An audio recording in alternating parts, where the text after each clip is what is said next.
Double bedroom డ్రాలో పేర్లు వచ్చిన వాళ్ళందరికీ డబల్ బెడ్రూమ్ వెంటనే కూడా డ్రాలో పేర్లు రాని వారందరికీ ఇంద్రమ్మ పథకంలో మొదటి ప్రాధాన్యత. నిరుపేదల పట్ల గత ప్రభుత్వ నిర్లక్ష్య వైఖరి న్యాయం చేయాలి. కొత్త ప్రభుత్వం అర్హులైన నిరుపేదలందరికీ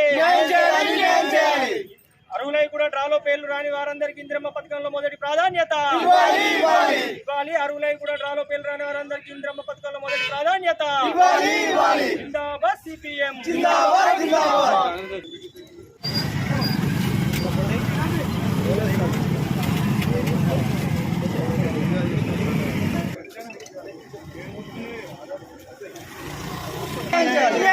అర్హులైన పేదలకు వెంటనే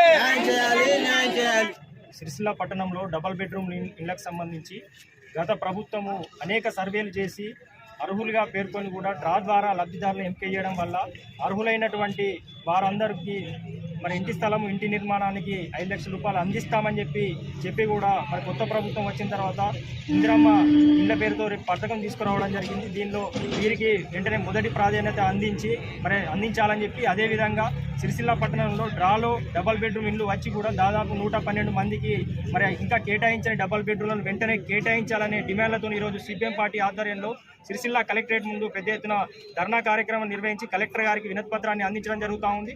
మరి గత టీఆర్ఎస్ ప్రభుత్వంలో మరి ఇల్లు లేని నిరుపేదలకు అందరికీ కూడా ఇల్లు నిర్మించి ఇస్తామని చెప్పి ప్రభుత్వం ప్రకటించింది. అనేక మంది ఇక్కడ ఉన్నటువంటి నిరుపేదలు దరఖాస్తులు చేసుకున్నటువంటి పరిస్థితి ఉంది. ప్రభుత్వం పలు దఫాలుగా సర్వేలు నిర్వహించి మరి లబ్ధిదారులను ఎంపిక చేసి కూడా కట్టిన ఇల్లు సరిపోతలేవు అని చెప్పి ఒక నెపంతో మొత్తం 2767 మందిని ఎంపిక చేస్తే కేవలం 2052 మంది ఇళ్ళే ఉన్నాయని చెప్పి డ్రా ద్వారా ఎంపిక చేయడం వల్ల ఇక్కడ దాదాపు 963 మంది డ్రాలో పేర్లు వచ్చి కూడా అర్హులు కాలేకపోయారు. వారందరికీ కూడా ఇంటి స్థలము ఇంటి నిర్మాణానికి 5 లక్షలు అందించాలని చెప్పి గతంలో సిపిఎం పార్టీ ఆధ్వర్యంలో పోరాటం చేసినటువంటి సందర్భంగా ప్రభుత్వం ఇస్తా అని చెప్పి హామీ ఇచ్చి దాదాపు 50 మందికి పట్టాలను కూడా అందించినటువంటి పరిస్థితి ఉంది. మళ్ళీ ఇప్పుడు కొత్త ప్రభుత్వం కాంగ్రెస్ ప్రభుత్వం వచ్చిన తర్వాత మరి ఇందిరమ్మ ఇళ్ల పేరుతుంది రేపటి నుంచి దరఖాస్తులు తీసుకుంటామని చెప్పి చెప్తా ఉన్నారు. దీనివల్ల మరి ఇక్కడ 1000 మందికి దాదాపు 1000 మందికి అన్యాయం జరిగే పరిస్థితి ఉంది. కాబట్టి వెంటనే వీళ్ళకి మొదటి ప్రాధాన్యత అందించాలని చెప్పి మేము డిమాండ్ చేస్తా ఉన్నాం. అదేవిధంగా డబుల్ బెడ్రూమ్ ఇళ్ల ఎంపికకు సంబంధించి దాదాపుగా ఇక్కడ ఉన్నటువంటి అధికారులు కావచ్చు,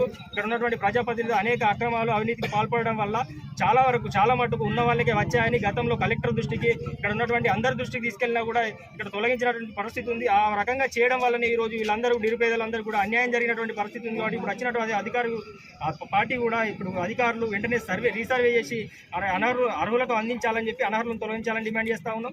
మరి 112 మందికి అంటే 4 డబల్ బెడ్రూమ్ ఇల్లు కూడా నిర్మించి శాంతినగర్లో కేటాయించినటువంటి పరిస్థితి ఉంది. వారందరినీ కూడా వెంటనే అందించి న్యాయం చేయాలని చెప్పి సందర్భంగా డిమాండ్ చేస్తా ఉన్నాం. లేకుంటే ఈ విషయం పైన రానున్న రోజుల్లో మరి సిపిఎం పార్టీ ఆధ్వర్యంలో పెద్ద ఎత్తున మరి ఆందోళన పోరాటం నిర్వహించినా సరే ఈ నిరుపేదలందరికీ న్యాయం జరిగేంత వరకు కూడా మేము పోరాడతామని చెప్పి తెలియజేస్తా ఉన్నాం.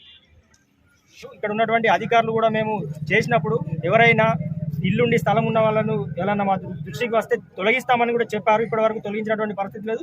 అనేక వార్తాపత్రికలలో సాక్ష్యాలు ఆధారాలతో సహా ప్రచురించినా కూడా ఇక్కడ ఉన్నటువంటి అధికారులు చర్యలు తీసుకోవడం లేదు. మరి గతంలో స్థానిక నియోజకవర్గ ఎమ్మెల్యే మంత్రి గారు కూడా ఇక్కడ ఆయన దృష్టి కూడా వచ్చినట్టు కొంతమంది డబ్బులు తీసుకున్నట్టు వచ్చింది. వాళ్ళందరి మీద కూడా చర్యలు తీసుకుంటామని చెప్పినా కూడా మరి ఇక్కడ ఉన్నటువంటి ప్రజాప్రతినిధులు కూడా ఏ రకంగా ముందుకు రాలేదు. కాబట్టి మేము వెంటనే రీసర్వే చేసి వాళ్ళందరికీ కూడా అనర్హులను తొలగించి అర్హులను కేటాయించాలని చెప్పి డిమాండ్ చేస్తాం. సుమారు ఎంతమంది ఉండొచ్చు అట్లా అనర్హులు?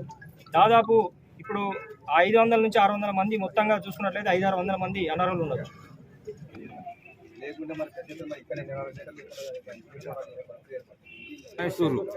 ఎట్లా అంటే దసరా నాడు ఇస్తా అన్నారు. గవర్నమెంట్ చేంజ్ కాకముందు నుంచి మేము అడుకుంటూ పోతున్నాము.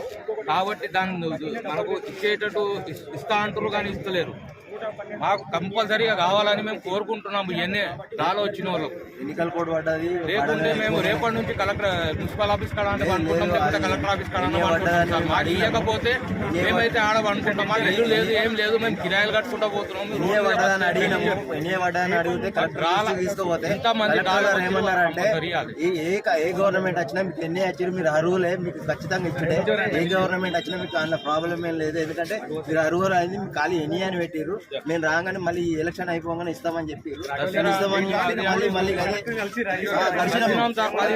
కలెక్టర్ కలిస్తే మళ్ళీ ఏమన్నాడు కలెక్టర్ కలిసి రేవంత్ రెడ్డి మీటింగ్ ఉన్నది, మీటింగ్ తర్వాత మీది అయిపోతుంది చేస్తామని అన్నాడు. ఇప్పటి వరకు ఏం లేదు, మాటలే ఉన్నాయి సార్ కానీ ఏం తక్కువ లేదు. దీని ఇప్పుడు మీద ఏదైనా మాకు మాటలు అయితే లేదు సార్. మాటలు మా సర్పంచ్ ఆలోచన వాళ్ళకైతే ఏం లేదు. చేస్తలేదు. డబల్ బెడ్రూమ్ కేటాయించిన వాళ్ళకి వెంటనే